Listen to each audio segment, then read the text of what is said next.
मैं आप लोगों से सब एक ही निवेदन करना चाहता हूं कि अगर हम संगठित हैं और संगठित रहेंगे, निश्चित तौर पे एक ना एक दिन हमें अपनी मंजिल प्राप्त होगी। मैं अपने कि जो वर्तमान में हमारी सत्ताधारी सरकार है, इसका मुंह तोड़ जवाब देने के लिए हम लोगों को संगठित होना पड़ेगा, एकत्रित होना पड़ेगा। और थोड़ा सा पहले जाएं, 16 में मोदी जी ने एक भाषण में ये कहा था कि भाई मेरे दलित भाइयों को मत मारो, मुझे गोली मार दो। उनका साफ इशारा था कि कितने ही मार लो, मैं बचा लूंगा। हमारे ओबीसी समाज में जन्मे हमारे प्रेरणा स्रोत हमारे ज्योतिबा फुले महाराज, शिक्षा की जनक जननी माता सावित्रीबाई फुले जी एवं हमारा आज रामलीला मैदान में, अतः आज रामलीला मैदान की परम पावन भूमि को सत्सर नमन करते हुए हमारे मंच में समस्त ओबीसी एसटी एससी के पद अधिकारीगण इनके श्री चरणों में नमन करते हुए मैं आज रामलीला मैदान पर जो उपस्थित दूर दराज से मातृशक्ति और एवं मेरे बड़े बुजुर्ग भाई बंधु पहुंचे हैं, इनके श्री चरणों में सत नमन करते हुए मैं एक ही आह्वान करना चाहता हूं, क्योंकि समय की एक सीमा है। मेरे पूर्व वक्तों ने बहुत कुछ इस मंच से आप लोगों को जानकारी दिया है। मैं आप लोगों से सब एक ही निवेदन करना चाहता हूं कि अगर हम संगठित हैं और संगठित रहेंगे, निश्चित तौर पे एक ना एक दिन हमें अपनी मंजिल प्राप्त होगी। मैं अपने आप सब लोगों से एक विनम्र निवेदन करना चाहता हूं कि जो वर्तमान में हमारी सत्ताधारी सरकार है, इसका मुंह तोड़ जवाब देने के लिए हम लोगों को संगठित होना पड़ेगा, एकत्रित होना पड़ेगा, तभी हमारी लड़ाई में हमें विजय प्राप्त करवा पाएगी। ऐसी मैं अपनी भावना आप लोगों से प्रकट करता हूं। हम लोगों को अपने नीचे स्तर पर एक अखंडता को परिचय देते हुए जमीन पर जड़े हुए हर एक व्यक्ति को हमें एक चेतावनी देके हमारे जाति समाज संगठन को मजबूत करने की आग्रह करना पड़ेगा, तभी हमारा संगठन मजबूत हो पाएगा।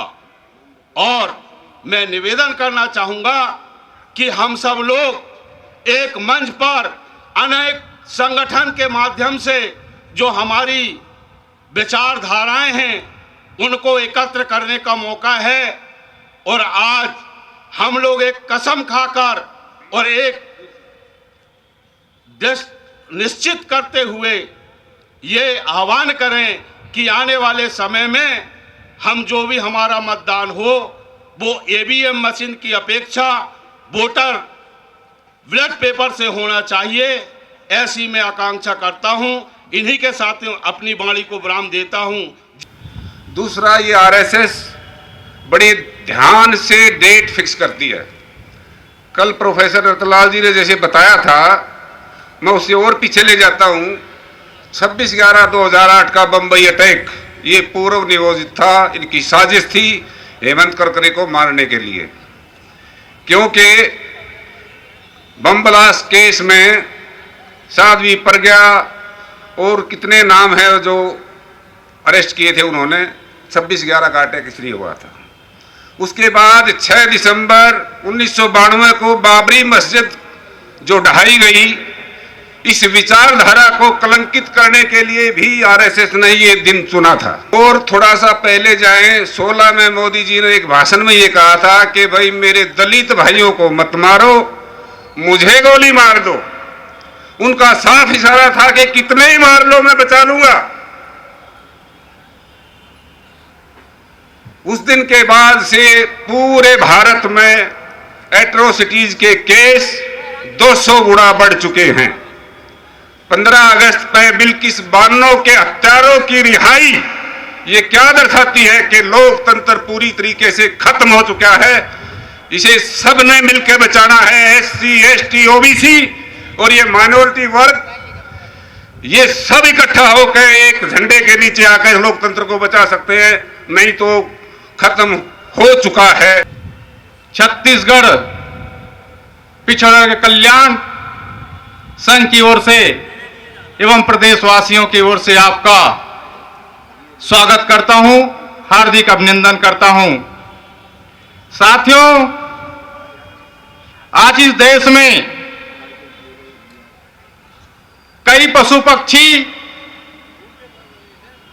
जानवरों का, बंदरों का जनगणना किया जाता है, लेकिन आज तक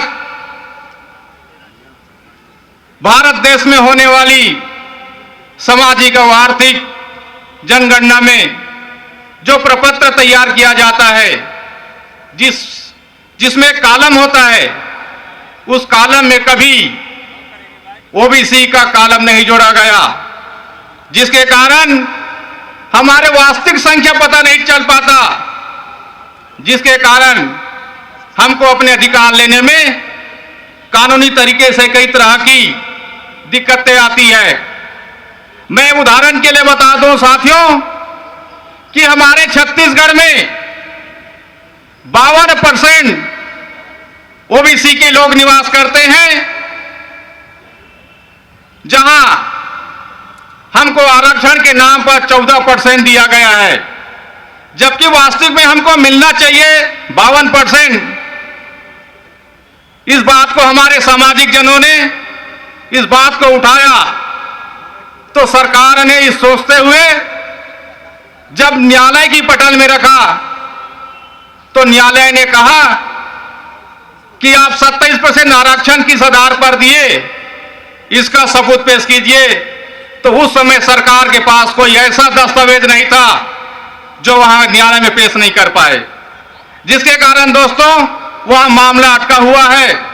और अभी इस बात को लेकर हमारे ओबीसी के लोग जब रैली के एक होकर सरकार का विरोध किए तो सरकार में मजबूर होकर सोचना पड़ा, और पूरा अभी हमारे छत्तीसगढ़ सरकार ने 27% देने की घोषणा किया है। साथियों, हम जब एक हो जाएंगे तो बिल्कुल, चाहे भारत सरकार हो, चाहे अपने अपने प्रदेश की सरकार हो, उसको सोचना पड़ते है। लेकिन आज तक हमने कभी एक नहीं हुए। जब एक होने की बात करते हैं तो हमारे ही लोग टांग खींचने का भी काम करते हैं, जिसके कारण हमें जिस समय में अधिकार मिलना चाहिए उस समय नहीं मिल पाता। वास्तविक में साथियों, इस देश में एसटी, एससी, ओबीसी 85% लोग हैं। हम ही इस देश के मूल निवासी हैं, लेकिन वास्तविक में अगर देखा जाए, आप देख ही रहे, हमारे महानुभाव ने बताया है कि इस सरकारी नौकरी हो चाहे न्यायपालिका हो, वहां अगर देखा जाए परसेंट निकालेंगे तो हमारे एसटी, ओबीसी की गिनती के बराबर है। अधिक से अधिक परसेंट अगर देखा जाए तो जिसका मुंह लाल है उसी का वहां पर एक सर्विस का व्यवस्था बनाए रखे हुए हैं। साथियों, मैं ज्यादा नहीं कहना चाहूंगा। हमारे इस मंच पर अच्छे अच्छे क्रांतिकारी योद्धा हैं।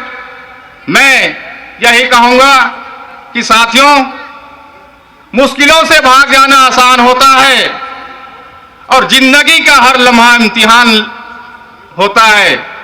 अरे डरने वालों को कुछ मिलता नहीं जिंदगी में, और लड़ने वाले के कदमों में जहान होता है। नेशनल दस्तक की आपसे गुजारिश है कि अगर इसको बचाना चाहते हैं तो नेशनल दस्तक को सब्सक्राइब करने के लिए रेड कलर के सब्सक्राइब बटन को दबाएं, फिर बेल आइकन की घंटी दबाएं।